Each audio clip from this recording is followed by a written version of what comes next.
back health link ta ai Momoka Salam na mayam butaram okshari ngasi health link ta khana jagadori ba topic asi anxiety disorder hairiba hiramasi gi matang dani hiramasi gi matang da akupa warol khara thambina ba akhoi gi studio da lengsinduna laibiriba asina Dr. Jina Heigrujam consultant psychiatrist Thoubal district hospital ni Dr. asi Dr. DY Patel medical college Punada MBBS loishin laga Sri Balaji medical college Chennai da PG loishilakibani Dr. Bohan Bamakta Taram Nokshari. Thank you. Dr. Han Bamakta Hamjani questions akoigi ngasi lakhotjariba topic asimak haibadi anxiety haibase karino karam haina tawbano habdo khangjahogi. Anxiety is the first the alerting signal ne ko. Anxiety alerting signal haidi akoi da kenoma thok toroba kanda kenoma tawram daida isada restless khatang oiba khatang pakhatpa leita phom khangdaba sigi se anxiety kaweba normal the mi khuding makna thabak ama tawram daida any adventure anything moina tawram daida khitang thakatpa phawba khitang restless oiba khitang tense oiba do adu very normal as a normal anxiety every individual amana phawba the anxiety is very normal neba aduga kegumba anxiety sigi restless oirakpa tawhung lafam khangak adagi she sine henjala akanda function tawba ngamakta do adugu anxiety disorder kawe but normally khitang anxiety phawba jidi it's very normal and mi khuding mak anxiety dum kharabam ti phawam di thoeba alerting is had the alert whenever to keep it to keep us on our toes adugi whenever but ashigi anxiety dina henjalaga function tawba ngamakta ba kando adu but anxiety disorder kawe Yan doctor haibadi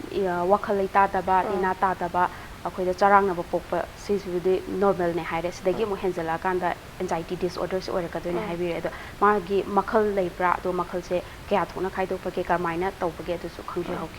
anxiety se makhal yam leikre ko first yamna common oiriba anxiety se generalized anxiety disorder nam leiba sigi generalized anxiety disorder sida akoina mi amana pot ama khatang da pakhat pathakat panataba in every field da makhoi da ke restless ama dum oira laibado specific sidani haibana taba pumna makta dum masa du leita pham khangdaba thabak ama tawbada tumbam chabam khangdaba tumbam chabam yarak tabduna makhoi da irritation sounding ba khola pholak haurakpa adagi leita pham khangdana mi amaga phamdaraga ngatang wari sanaba ba ngamaktaba adugi kari na maram oirino di khut thillaga takpadi ngamdaba ko adugi generalize oiba makha anxiety am laire then atopada panic disorder haiba ma lai ko panic disorder sidana anxiety de dum isa je dum mi je anxiety le mi am de anxiety dum lairaga panic sidana marak ta anxiety de dum throughout the khara lairaga marak ta anxiety si ki marak ta ai shi khujik khudak matam keno da ngatang thakat pe hena ka hena phawra akanda ai siba tare kaina ka phawrak podo adugumba du panic disorder ka weba anxiety gi ongoing anxiety gi marakta hena thakatlaga ai sida ai ngaur chakhi tare ai siba tare na thakat pa adu hengyong na poglak podo adu budu panic disorder haibam chu laire adagi angang macha da yam tawba makhak lai separation anxiety na separation anxiety sida kamai tawgeza especially school going students no hona school karakpa angang sing sida yam taweba mama mapa ga school chakwada thakat pagi not because moida kainom tawni haiba moida kainom tawni haibagi su underlying de dudi leiba but mainly separation anxiety da tawrisina mama mapa siga separate tawrakpa kanda moi mana school chakhiba matamda moigi parents da kaido honi moi parents so sok haugadra haibado sigi separation anxiety is common oiko sigi se mainly parents khara overprotective oiba ka hena angang se mama pa lum cheksal dineba ada khitang su thadok bom de yaw bom changin di khali ko du sungtha thadok taba every nook and corner adum panara laibado yamna overprotective oiba parents ki angang sing dasu separation anxiety se ma chulai there's something called social anxiety disorder haina social anxiety sida mimang da thokba kanda khoi ju ngasi ju ai ju the life sumaina phami je nervousness kitang di lai ko nervousness kitang lai je adum ai alert oiraga so that I can like aina khangjabado phajana haiba ngamna ba alert oibana di phaiba ada social anxiety mi sing je mi mamang da thoklakpada ka hena thakatpa masa da phawman gi dana kari masai maming voi hai ngamdaba wa boy tholakpa ngamdaba leiba ko social anxiety haiba amasi leire ko adagi specific phobic disorder particular pot amada thakatpado ngasai ge ina haigiba generalized anxiety to the pumna makta kari no the pinpoint tongam da to ko aduga specific sidana mi ising da kibalai height the kibalai ko adagi animals the kiba khot pa shelai dana specific oiba pot amada kibado adubu specific phobias ko adu sigi anxiety gi makhal mam se adu maina laikre aduga doctor makhatana khangzani se khoida anxiety disorder se la e haibe se akoina haibedi adum normal person ama oina akhoi se dum di khangja doine ba dum pakhat pa thakat pa sidi dum lai doine ba sida mo henjala ko se akoina kamain taraga di khangba ngamgani haibedi magi symptom gumba se sida do normal mi ama da dum khatang thabak ama tawram dai da exam tharam dai do or satrang ni exam tharam dai da khatang ai o si khare hena pa da ba ya de haibagi anxiety do laibado that's very normal and it's very good also adu laibado na kaina khatang alert oiraga hena like hena pa ba hena knowledge hena gain taw ya ba kari what hauri na adu maina taw adu yam normal or pone adu na ta na example am adu fiji the same da thakat pani hen mangina lairik pa bo henga maktaba yum da phamdaraga kanam phokna nangon da kem ta hairak pasunate exam su wat liba phamdaraga adu boy pa nga maktaba example amani coin haise aduga normal nang day to day functioning da yaraktaba sada adum majority of the time adum thakat laga isa sida restless adum oiraga ko adumaina adum lairaga adui masakta restless oiba manduk da amu nungdang daga tumba ongsu yaraktaba tumba yadramni na sauning ba de kaino da daily function da tawba de maximum potential da tawba ngamakta bi sauning ba am khaksu yara ani ko adugi irritation sigumam sina psychological signs of anxiety lai ko ada there's another called physical signs of anxiety da thaba ka dak nikpa phauja ba isa na isa gi heartbeat ka tajarak pa ko adagi khuba ka nap law khalak pa idi kari khud ka niklak pa ko adagi akhoi gi system ga je hen active oirak pa toilet hen tawning pa ko opan hen thokning pa khot pa se sigum ba je signs se anxiety gi signs ne ba sigi signs na yam na hen chal aga nangna nasagi nong magi daily routine tawba ngamaktaba kando nangi daily routine tawba kanda sina barrier am oirak pa restriction am oirak pa kando adum kanda mi do adum automatically adum kaino da general physician gi the first tahana chatle ba ko psychiatrist is not the first choice general physician manakta adum first chatle duga sina science mo khoi gi nungai tri je kaino ai thakale tawhom la pham khangde isa je pangpan da pakhale tumba ya de khote aduna adumain hairaga atopa rule out over kanda any other kind of underlying cause atopa laitaba kanda akoi the psychiatrist ta yaureba but adum major chamaina tumba yade thakale isa ji da laita phama khangde kaina hai lak puse mostly adum anxiety disorder adum oe aduna adumaina torga meeting na adumaina torga physician dai laga then physician to psychiatrist na main torga laga do treatment adagi start adum taw hoba ya adu doctor anxiety shiga mari leina na ko atopa makhal gi leina sing oirakpa yaba adugumba di leibra adu su khonsa anxiety se na long term adum oiraga treatment thau hodre na khalo ko treatment se yam laikre anxiety ki su treatment adu anxiety se isana leyen khalaga phada bangam bra yenge harga namdha raga sum thamaga nga treatment gap se yam sangna legibedo treatment tau hodabado adugi tau hodabaduga long term the anxiety se most common depression like the onthare ko mi amana thakat laga masada leita phum khangdagi tawra leiram adugi treatment to leiram daga adu akoina hanguba kan dasu adumaina tawram bra haibdo hoi adudi yam kuire adumaina tawramba adu hojikti adunate hojikti aise thawai nungaite isaje interest thabak ama tawboda hainingba phaude tumba yade ko chaningba thakningba bokte signs and symptoms of depression adu oina tareba so long term anxiety treatment to hodredi adum eventually depression in the first and foremost adum la depression se adum ko aduga huji doctor na mamang jo panbi ki ba huji specific phobia se sisna kamai to bono haibedo aduma su khangsa ho specific phobia se da kamai to ge haise da mi sing je for example of hydrophobia ising daga ki ba mi le ko ana irrational phobia haibagi meaning the irrational fear hai the henna thoidok hendokna pakhat pado henna thoidok hendokna normal pakhatna ridu dagi thoidok hendokna kaisu adu yam thina so oidaba de henna pakhatchan bado ko adu main to was phobia ko adu specific phobias in mi amana specific pot amada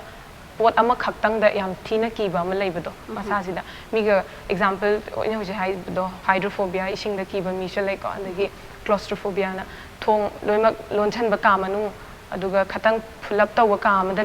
changu ba da ngatang leiba bo ngam da ba do sor hon ba di dum ngam mi yari bane adu jo phun grani ai yadari ai kano tawre na tawga masa sida hekta panic ogi state ta la ke tawra ga thakala ko amai tawdo moi specific phobia sidana general loimak tadi tawbana taba pot specific oiba pot amada hena ka hena anxiety moi gi thakat pa restless oiba gi pot se hena wangi bodo adu specific phobia sida du do adu doctor hoje pandi hiba ama social phobia se sisna kamai tawbana social phobia sidana kamai tawge haida mi mang da thoa kanda social da lepa kan mi kano da nang podium gumam da wangango haironi ko adagi adumaina public speaking mak natrasu yum da bo gathering family members gathering to bo oider adu da bo he wangang thokpa ngam da ba mi imung manungi mother father adu budi ko ichinau du yare mai pa ichinau da budi dum ngam ba adu natana khetang distant relative kumba la po ge oiro anatraga kaino wagumba ko public forum da ngang bada nga pakhat paje dum normal akhoi ju dum pakhat nai ni kol mi no ngam khatang de little bit of anxiety everyone has aduna tana mukhoi gi ama adu bo he wa tholak pa hengam da khai wa tholak pa hengam da khai pakhat pado aduna social anxiety disorder hai se social phobia social anxiety disorder hai se do aduga doctor makhata na atopa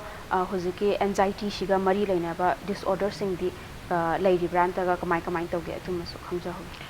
anxiety ga mari leina ba se anxiety dagi long term aina haijake ko anxiety de long term oira ga di depression oibagi chances le adagi anxiety se specific different kinds of anxiety tongan be anxiety am laikre ko asigi anxiety gi mari leina na hai de anxiety ga direct correlate leina ri se depression sin mainly mokoina treatment gum ta hoda ba khota ba kan da anxiety sin dagi eventually depression da ta gi bado adumaina aduna first and foremost story aduna ada atopadi pangna kaino ta de ko the depression ga anxiety se amna correlate oy and then other than that anxiety ga kaino ta go se drug abuse ko aduna substance abuse for example alcohol thakpa hengjale thakalaga pakalaga khatang nerve calm tong na bane na alcohol thakpa hogi badagi adum aduna khatang calmness to puri ena adum adudagi dum alcohol used to oikida nam thakta gi badu ko adumaina substance abuse or dependence patterns se anxiety ga so dum mari laina na dum lai se das adawa doctor makata khangjani se hujike anxiety se chahi matang haibidi mamang da su doctor na pandi hoi ko haibidi pikli ba angang da haibidi parent separation gi adugumba su layena ado chahi kaya muki matang sidana hena thengna bi ge aduduga nupam sung nupi dana haiba case se karamba dana hena thengna ba ge adu su khangja anxiety se moi ki specific makha di anxiety me am se sigi age difference su khara su lai ko generalized anxiety wa pull up ki oina oiriba anxiety se sidadi kaino se adolescent to adult haurak pagi age se ko chahi tara hum doi tagi adulthood 1920 gi se si sida group age group ama laigre adagi adult the late 45 50s ko sigi moi gi ma'am se zo group ama ne ba moi dana generalize ana mana tawgale adagi aina ngasai separation anxiety hai the school going student angang macha yam pi iganda budi khoi su dum mi atopana pamba khotpada angang si dum kinaba dai haina daba num yawe aduido angang sina chahi ani hum yorupa kandadi mi masak khanga kanda adagi interaction haura akanda di school chatpada kaishu yamna kemta ningai tawba khotpa se tawdabane ba aduga moi chahi tawroi da ba chahi sina ka hena tawraga moi da school chattana ba ko chiklak pa yarakpa adugi thakat pa duna ko chiklak pa adagi chaba yarakta ba adugum ba tawrak pa yarakpa se angang school going student sida ko angang school haurak pa ngai ri ba angang se sida separation anxiety se am tawe adagi social anxiety disorder se teenagers adolescent hek haurak pagi se adudi because adu matam da di bodily changes su yam tawri bani ko bodily changes hormonal changes a lot of things are going on in their body aduna siga su relate toraga aduda social da mi amaga su khenai ko extroverted oiba mi khara lai haidi mi mang thukna wangang ba introverted wa khara masanda mi adumaina leibudo adugi nangi kai hai tari nangi base makeup to adugi matung inna mi da su adumaina social anxiety se teenagers haura iba ma'am se moi de yam kana so moi de so dum tawal le aduga panic disorder si generalized anxiety lai riba mi du da once in a while ko marakta moida panic attacks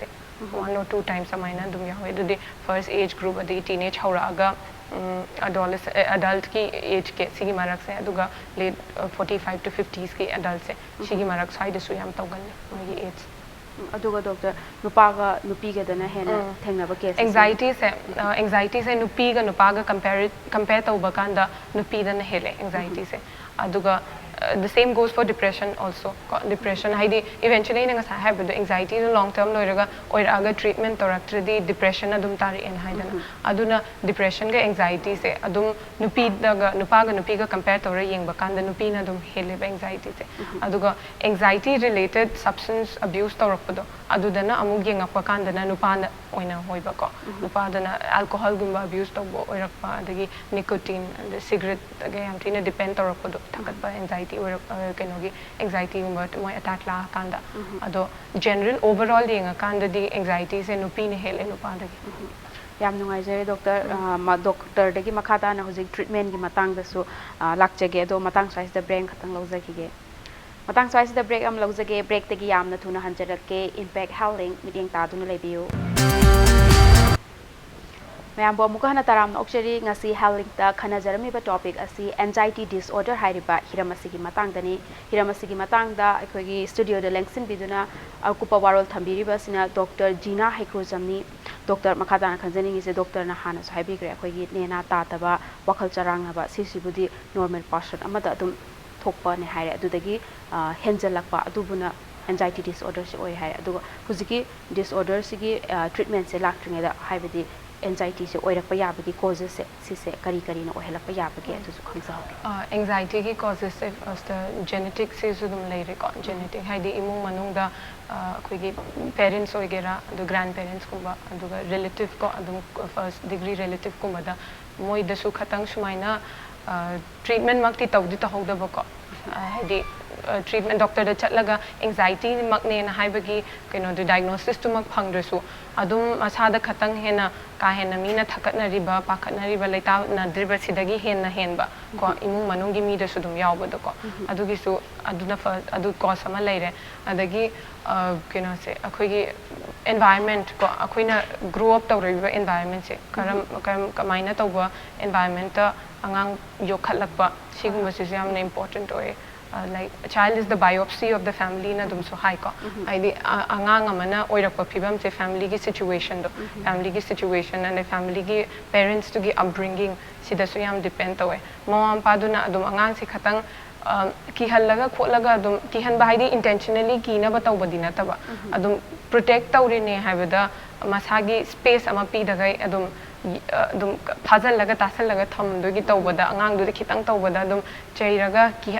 sumain tawdi si tani na not necessarily the thabak ama tawbada adu gi result adum tani de leide leite ko adu parents sing adu maina adu gi thakat han ba pakat han ba masu yaw bu ko adu gi keno environment to adu de so dum prone oi be se moi sing de so dum oi but specific anxiety ki sine haibado adu de it's still under like mo khoi process ko haidi still under the what do you call mo khoi na thigat padi thigat li ba hojikti adu maina haide genetic makeup si kind important cause ama oire adagi nang environment karam environment nang grow up tawri aduga adu plus na mi ki personality haise aigi nangi personality su khenai ko ai kamai to nang kamai to ai situation amada same situation the ibani je throw langjin ba kanda nang na tawgadoi ba mawong do aduga aina adugi situation do dei tholak na bala tawgadoi ba and sumna tholak kada ba tawgadoi ba mawong do sumi ama su khenai dana ko adugi coping mechanism do adu da su yamna depend tawe mi ama adu causes nam je she is like aduga doctor makhadang khani hujiki treatment gi matang se sida su khangjaw gi habi kari treatment sing tawba yabage habis treatment gi matang se anxiety gi treatment se two ways treatment ko pharmacotherapy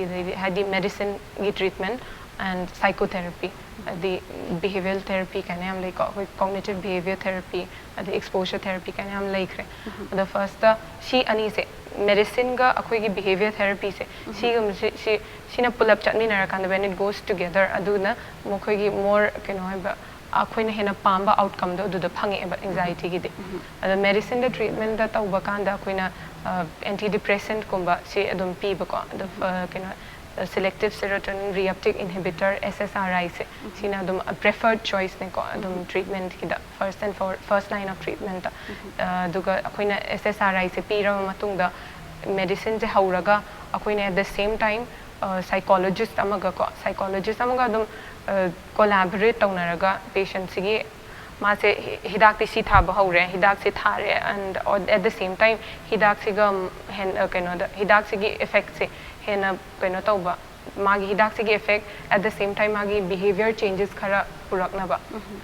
anxiety haidi ngasai ju na haiba do pakhat pa do irrational oiba fear am khak oirak pa kan da de khoina hai to se sigi pochi da nang kamaina thakat pa pakhat pa kan da behavior do kamaina change tauba yai hena ko sigi process e cognitive behavior therapy ko cognitive behavior therapy se sigi shoot amuk sigi cognitive behavior therapy or CBT as we call it CP ba gi namang ta training ama su changdi change bako adi kaino psychiatrist ama na hekta cognitive behavior se p ba budi ai but we are not very well versed with it ana cognitive behavior therapy p ba gi damak te di tongana training asu lei ko ada isha da kaina miyam se relax to halaga kari dagi kirino kari thokani haina kirino miyam na ki bagi maram se karino si kari nana ki haura ise kari dabugi ki haurino nang na result se kari lakani haina khanbagi ki haurino haibadagi moida ventilate to halaga masa da haidok halaga ko pakhatliba thakatliba pot nam do haidok halaga odudi on si oi moina si oirani hairakpa kanda adu ngatana oigadaba nate sumaina oirakpa su yai hairaga moigi cognition haidi moigi thinking se change tawna bagi namakta talk therapy gumba ma tawbado ko cognitive behavior therapy hai se it's anxiety and plus depression this we am helpful oi ko adagi ngasai gi phobia haibado ko specific phobia leikibado ising da kiba hui da kiba du ma am lei ko sigi se the exposure therapy hena gradual exposure therapy na khoina for example mi ama khakna mi agi friend marak ta sudum hui yam kiba leiba ko adu di specific oi ina atai da pung thakat panati hui ma cham da su pang thak la pang ki te su papi ma cham na kai chik to shina tab du dum pang ki da kibado asiguma kan di moi de kamaina to han ge hai da gradual exposure thapna like 10-15 meters ki difference tabau ki ba mi leba adugi do adumaina tawrapa kanda khoina kamaina exposure therapy gradual exposure te kamaina tawge haba kanda distance so khara na lenge du da dum lephan ba adai khatang ong naksang han ba adagi amuk huido thengo hairaga ong thenghan ba ko adagi kenoma feed tawbiyo hairaga ong phian ba gradually tapna moi gi fear do overcome tawna ba do adu she's hand in hand with medicine ne batau do se ko aduna anxiety ki treatment se psychologists as well as psychiatrists ko they have to go hand in hand together aduga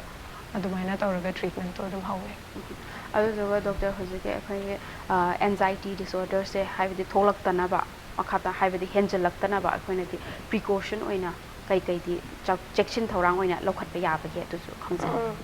anxiety ki precaution as such haidi yam specific oiba precaution budi lei te ko but akhoi gi cognition da yam lai re sidi akhoi gi thinking da yam lai re ba akhoi na pot ama khakta mi ama na anxiety disorder anxiety budi normal ni ko anxiety sina disorder oina lakpa kanda akhoi na kizaru no pakhalu no hairaga kiba phagada banate ba ai jo aina kainoma pakhatpa kiba ma leiba kanda ai mana bine kirune kai pakhalenu sida kai pakhaningai lege habda ai gi kiba do pakhatpa do handagi doiba adudi it's not that easy haiba didi am laiba ko ana mi sina kaino tawba kanda isana su khatang su rational thinking oina tawraga rational thinking haidi aina kiri se chanadribra haibado ko adugi khandabado adugi su khatang isada adugi space su pibiba aduga anxiety laire na kizare na mi amaina kirakpa kanda ekaisu tawroi kaina hairaga yam lai thokna su laudaba ko aidi mi su kidana su mapan thoklei je kidana thoklei ne na kidana ki na pangai chana budi ke sudi oidi oroi dana moina kire nungaitre masa du da sisina ai laibam chaba mama khangdre ai thabak tawbadaga pung ayadre haidi to up to my optimum level tawngam dre khotre na hairapa kanse siguma kansida adum moina haiduda akoina sudum ko as a doctor as well as a layman or shu ko adum mi na haidu tabi raga ko kai dano aduga mokoi gi cognition do change tauna ba ko thinking do change tauna ba sumaina to de adu yam pakhat do gi keno to banate si to le nang na pakhali je si thok nin to ina tra adi si maina oirak pa sai yenga se tapna hairaga ko tapna cognition the thinking process to the khatang change to bi horaga ko to that disorder mak to yorakter su ko adami se adum anxiety se most of the time adum mi se adum ki rasu dum namchalaga thamba su yam yawe ba masa ta kai no haida aina sida kaino sigi damang ta doctor the treatment chaluradi kadana mina kaina hai do no hai bagi pot hai stigma yeah social stigma se dum leibani na dum namchalaga thame sina ku ina namchalaga hena moida depression gi state ta lakpa do ko adumaina su dum lae adagi akoina treatment gumba piba kanda medicine as well as akoina ngasai psychotherapy gumba piba se maximum 7 to 8 months gumba dum pi ko haidi 7 to 8 to 1 year duration se si piba kanda adum moigi anxiety do adum reduction adum leba adum akoina lakpa matamda lakpiyo doctor na kawo matamda adugi psychologist na do therapy so tawsi khotse haira kawo matamda religiously tawraga dine adum nagi fear do masagi do adum thakat pa khot pa laigiba mam do adum loima adum masana su adum hanju handare and adum outcome do adum phaiba adi adum I have seen people who have made progress with treatment medicine as well as psychotherapy tawraga ko treatment outcome de am phana thokla ko mi sho yam lei yam ngai je doctor haibidi wakal jo hena khanjilaga di anxiety se haibidi disorders oirak pa yai haibane doctor pung su loisilakle aroibada message am khata bibiram anxiety disorder ngasagi ta pakhat pa thakat pa dugumba leiba mam do adu mi amana normal daily function tawba ngamaktra kanda adum doctor da dum tana biraga psychiatrist da dum tana biraga ko adum mi sing dugi daily activity da hamper tawdana ba marak thatana ba adum akhoi ga dum doctor singa doctor psychiatrist ka tana raga it can be overcome anxiety can be overcome but we need to be very patient with the patient as well as family members so that's it amngai je doctor haibidi hayedi akoina anxiety se leire hayta de adum psychiatrist doctor ga adum unabiraga haibidi malaina se ngak thokpa ngamme haibibane doctor boyam thakachari akhoigi studio dang hakling biraktuna anxiety disorder haiba hiramasigi matang da maroi ba wafam khara thambi begi damakta doctor bohana thakachari thank you so much ngasigi damakta di matang swaida impact health link losinjare mathangi chayol da anoba topic ama mu buduna lakchage ngasigi damakta di kainana ba yathang ni jari